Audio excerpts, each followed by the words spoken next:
এবার সরকারি অর্থ না আমাদের জয় মনসা বলতে পারি,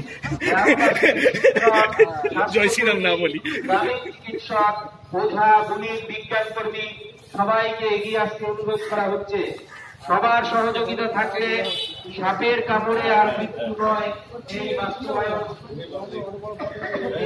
দূর করতে পারি।